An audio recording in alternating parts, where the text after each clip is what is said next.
Chache sana. Haleluya. Haleluya. Tangu mwanzo wa Sabato ama tangu mwanzo wa ibada tumejifunza mambo mengi na tunashukuru Bwana. Wakati ambapo huyu ndugu anaitwa Karaja ama anaitwa nani? Ameongea hapa, nilikuwa naona watu wako attentive sana. Sasa nadhani miaka yake sio bali na ile ya Masihi. Masihi alipokuwa anafunza almost, uko na miaka ngapi Karaja? 16. Umezidi kidogo. Ya Masihi ilikuwa 12 na alipokuwa anafunza watu walikuwa wanafanya nini? Walikuwa wanashangaa. Ndiposa nimeona ni vyema ndugu zangu kujua maandiko. Jinsi ambavyo tulijifunza tangu mwanzo wakati ambapo mwalimu alikuwa anatufunza hapa, nikaona ni vyema kweli kujua nini?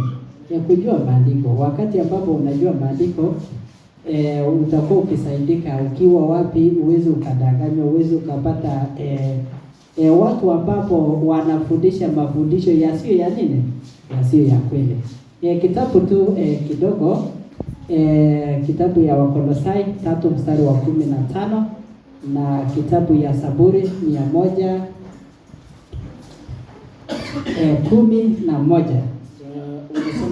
Wakolosai 3 mstari wa 15, nimshukuru tu Bwana. Inasema hivi, na amani ya Masihi iamue mioyoni mwenu. Inasema na amani ya Masihi iamue mioyoni mwenu. Ndio mlioitiwa katika mwili mmoja. Ndio mlioitiwa katika mwili mmoja. Tena iweni watu wa shukrani. Tena iweni watu wa nini? Wa shukrani. Muweni watu wa shukrani. Ndio maana inabidi tukue watu wenye wanafanya nini? Wanashukuru.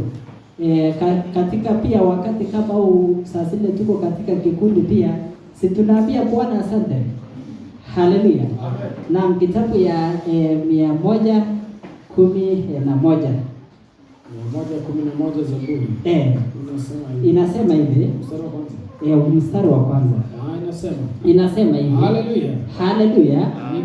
Nitamshukuru Bwana kwa moyo wangu wote. Inasema nitamshukuru Bwana kwa moyo wangu wote. Barazani pa wanyofu wa moyo katika mkutano. Katika nini? Katika mkutano. So ndio maana tunamshukuru Bwana, tunaambia asante Baba wetu, na tunaambia pia ili atubariki na Bwana pia atuhurumie. Kitabu ya Zaburi 67 mstari wa kwanza. Saburi hapo 67 mstari wa kwanza. Elohim na tufadhili na kutubariki. Tunasema Elohim hatubariki na tufanyie nini? Atufadhili na kuseme amen.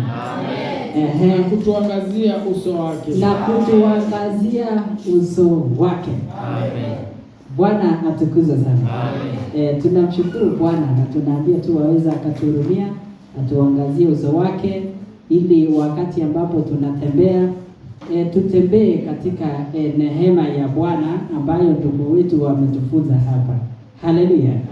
Niliona kweli ni vyema kujua maandiko kweli, kwa sababu ukiona wakati ambapo Paulo alikuwa anafunza, alikuwa anasema jinsi ambavyo imeandikwa katika maandiko. Hebu soma kitabu ya Warumi 4 mstari wa 3.